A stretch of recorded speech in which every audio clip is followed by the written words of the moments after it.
The paradox that keeps smart people stuck forever. We often assume that intelligence is the key to freedom. That the smarter you are, the more options you have, the more control you gain over your life, and the more likely you are to succeed. But here's the paradox that traps so many brilliant minds: the very thing that gives you the ability to analyze, question, and understand your intelligence can also become the exact thing that paralyzes you. It's not stupidity that keeps smart people stuck. It's overthinking. It's self-doubt disguised as rationality. It's the inability to act without having all the answers. And that's the paradox. Intelligence creates awareness, but awareness creates hesitation. And hesitation, when repeated long enough, becomes a cage. Think about how often this happens. You have an idea, you feel the spark, but then your mind starts doing what it's trained to do. It begins to calculate. It weighs every possible outcome. It considers every risk. It anticipates judgment, failure, embarrassment. And because you're smart, you can imagine those outcomes vividly. You can see how things could go wrong. You can even imagine the exact words someone might use to criticize you. And so, instead of moving forward, you stay still. You wait for more information. You analyze the analysis. You try to optimize the decision until it's flawless. But here's the thing. In real life, there's no such thing as a flawless decision. There's only action or stagnation. Click subscribe to this channel to get more profound insights.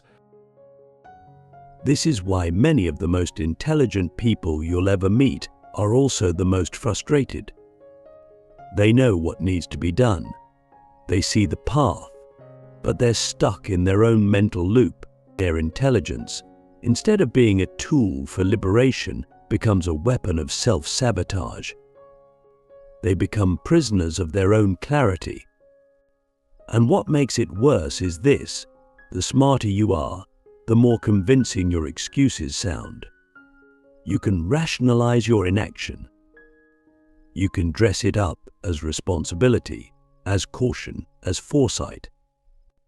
But deep down, you're not being careful, you're being afraid. And your fear is wearing the mask of intelligence. Let me ask you something that might sting a little. How many things in your life have you not done not because they were impossible, but because you couldn't guarantee success? How many conversations have you avoided because you were too aware of how awkward they might become? How many dreams have you delayed because you couldn't see the entire staircase, so you never took the first step? And here's the real question: was that wisdom, or was that fear pretending to be wisdom? This paradox is not new. Philosophers have warned us about it for centuries. Kierkegaard called it paralysis by reflection. Nietzsche warned of the danger of too much thinking without acting. And even the Stoics, as practical as they were, taught that contemplation without action is meaningless. But Schopenhauer, in his cold, brutal clarity, took it further. He believed that intellect, left unchecked, becomes a burden. That the more we know, the more we suffer, not because the world is worse, but because we see its flaws more clearly. And so the smart person, the deep thinker, becomes trapped in a world of their own creation. They see the holes in every plan. They see the cracks in every idea. And because of that, they stop believing that progress is possible. But here's what Schopenhauer missed, or maybe didn't emphasize enough. Awareness without direction leads to despair. But awareness with direction, that's power. That's transformation. The key is not to turn off your mind. It's to train it. To recognize when your intelligence is helping you and when it's hijacking you. To know the difference between analysis and avoidance. To realize that sometimes the smartest thing you can do is to stop thinking and just take a step, any step. Because action creates clarity that thought never will. Think of it this way: intelligence is like a flashlight in a dark cave. It helps you see more, but it can't show you the entire cave from the entrance. You still have to walk forward. You still have to risk bumping into things. And if you refuse to move until the entire path is lit, you'll die standing still holding a flashlight that could have lit the way if only you had trusted it. So what do? How do we break the loop? First, we rethink what it means to be smart. It's not about having the best ideas, it's about knowing when enough information is enough. It's about recognizing the point of diminishing returns. When more thinking won't help you, it'll just stall you. Second, we reframe action. We stop seeing it as the enemy of thinking and start seeing it as its partner. Thought without action is fantasy. Action without thought is chaos. But together, that's wisdom in motion. And finally, we build the courage to look stupid. This is hard for intelligent people because their ego is often tied to their intellect. But every great thinker, every innovator, every person who changed the world had to be willing to risk being wrong. They had to move before they were ready. They had to speak before their ideas were perfect. They had to fail in public. And that's what separates the ones who stay stuck from the ones who break free, not intelligence but courage. The invisible wall. How perfectionism and pattern recognition trap the smartest minds in the world. When you're intelligent, the world doesn't just look different, it feels different. You don't just see events, you see patterns. You don't just hear what people say, you hear what they're not saying. Your brain is wired to detect nuance, contradiction, complexity. And while that sounds like a superpower, and in many ways it is, it also comes with a hidden cost. You begin to believe that every move must be perfect, or not made at all. This is the invisible wall. It doesn't look like fear. It doesn't feel like laziness. It feels like preparation, like waiting for the right time.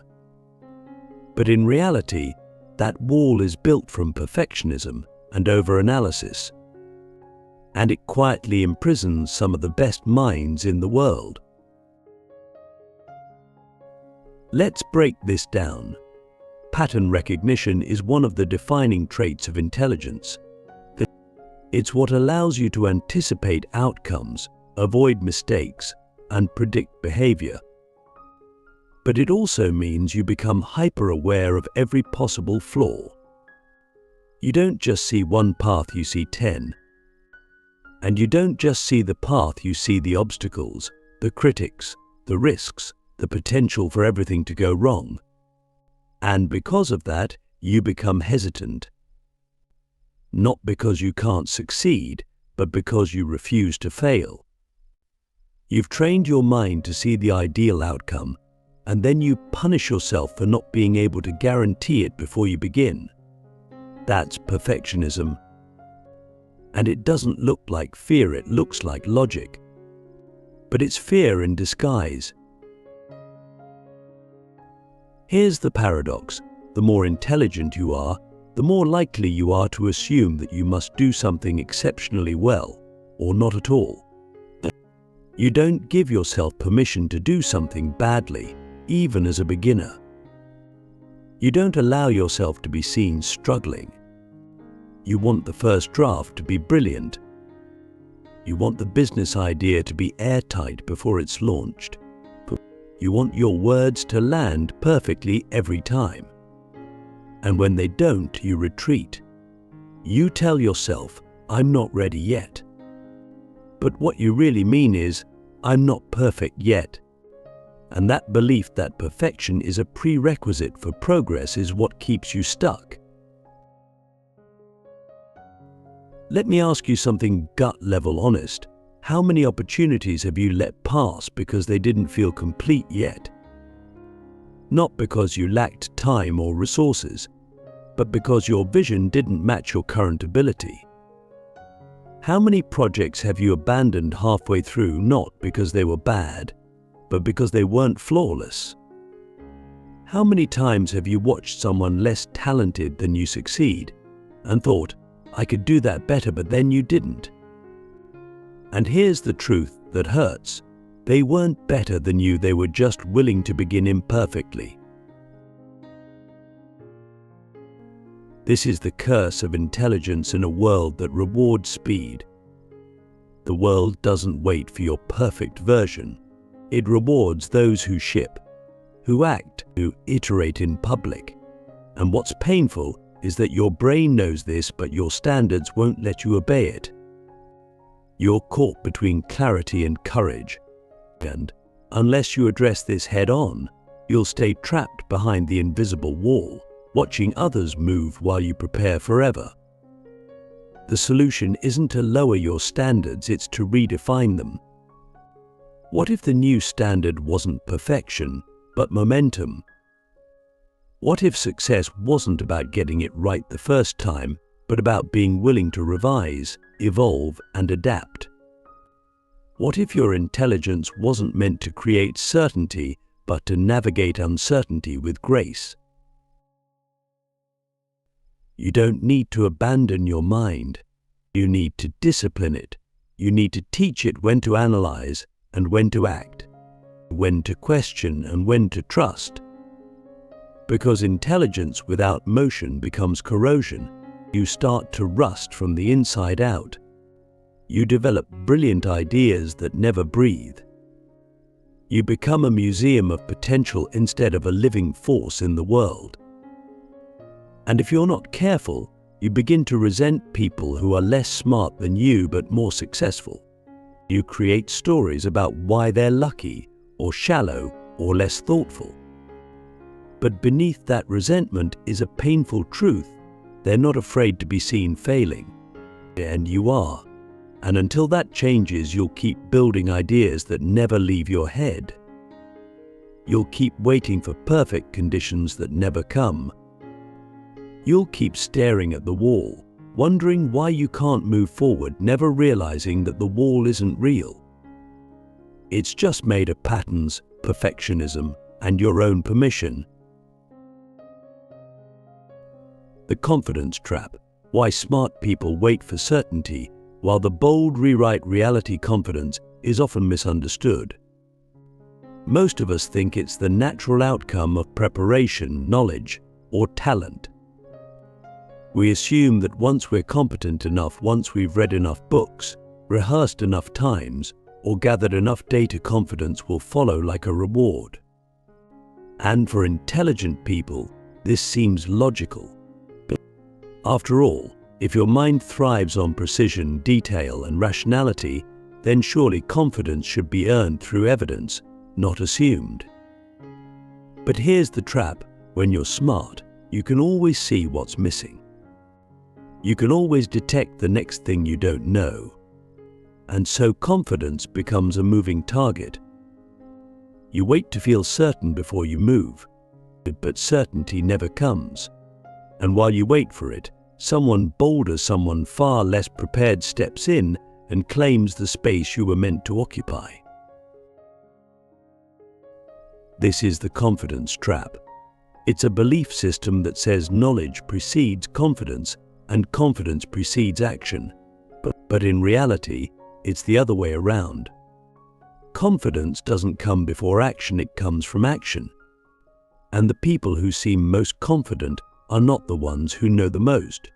But they're the ones who are most comfortable stepping into the unknown. They've trained themselves to act without assurance, to speak without a script, to build while still learning. And that's why the world bends to them. They don't wait for permission, they create it. If you're intelligent, this might feel unfair. You've spent your life trying to be accurate, thoughtful, responsible. You've been told that credibility is everything, that you must know your stuff before you speak. But while you were refining your thoughts, someone else was broadcasting theirs. While you were building the perfect version, someone else launched the beta and got feedback. While you were doubting your idea, someone else was selling theirs. Not better, not smarter, just louder, more visible, more willing to risk being wrong in public. And here's the cruel twist: because they acted, they gained experience. Because they gained experience, they had more to say. Because they had more to say, people listened. And now they're seen as experts, not because they knew more to begin with, but because they moved first. That's the hidden engine of confidence. It's not built in the mind, it's built in motion. It's not the product of perfection, it's the byproduct of exposure. So let me ask you something radical. What if everything you believe about confidence is backwards? What if you don't need to be certain to act, but need to act to become certain? What if confidence isn't something you earn, but something you decide to embody? Not arrogance, not delusion, but the honest, grounded belief that you can figure things out as you go. Isn't that what intelligence is for? Too many smart people waste their potential because they treat confidence like a math problem. They want proof before they speak, guarantees before they try, certainty before they leap. But the world doesn't work that way. The world moves with those who move. And often, those people are not the smartest, they're just the most certain. Not because they're right, but because they chose to believe they could handle whatever happened next. This doesn't mean you should fake expertise or ignore your blind spots. It means you should stop treating doubt as a stop sign. It means you should recognize your own competence even when it feels incomplete. Because here's the truth, it will always feel incomplete. There will always be more to learn. But learning isn't linear. It accelerates when you're in the field, when you're building, when you're failing, when you're visible and accountable. Confidence doesn't come from standing still, it comes from being in the arena. So, if you've been waiting to feel ready, waiting to be sure, waiting to be perfect, ask yourself this: what if readiness is a myth? What if certainty is just a story we tell ourselves to delay risk? And what if the only way to become what you're meant to be is to start before you feel qualified? Because the uncomfortable truth is this: the bold don't wait for the world to crown them. They crown themselves, and the world, seeing their conviction, eventually agrees. Not because they were the smartest, but because they dared to act like they were. And if you're smart enough to see through everything, maybe you're also smart enough to see through that. The final exit, escaping the loop of endless potential and becoming unstoppable. There's a silent tragedy happening all around us, and most people never notice it because it doesn't look like failure. It looks like potential. It looks like the brilliant student who never starts the business, the talented writer who never publishes the book, the visionary thinker who never builds the thing only they could build. These are not failures in the traditional sense. They are people who are full of promise, praised for their intellect, admired for their depth, and yet, year after year, they remain in the same place. Why? Because they're caught in the loop of endless potential. And if they don't escape it, that potential becomes a prison. Here's what makes this loop so dangerous: it's comfortable. When the world sees your intelligence, your ideas, your insight, it rewards you with admiration. You get social credit for your mind even if you never execute. You're told you're destined for greatness. You're told to take your time. You're told you have all the tools. And so you begin to believe that having potential is enough, that the future will arrive on its own, that someday you'll be ready, and when that moment comes, you'll finally unleash everything you've been preparing for. But that moment never comes, because the loop doesn't break itself. You have to exit it. And the truth is, exiting the loop is terrifying, because it means trading the illusion of perfection for the reality of risk. It means putting your reputation on the line. It means being seen not as someone who might do something great, but as someone who tries, fails, and tries again. That's a far more vulnerable identity. But it's the only one that leads to real power, because potential is just unproven energy.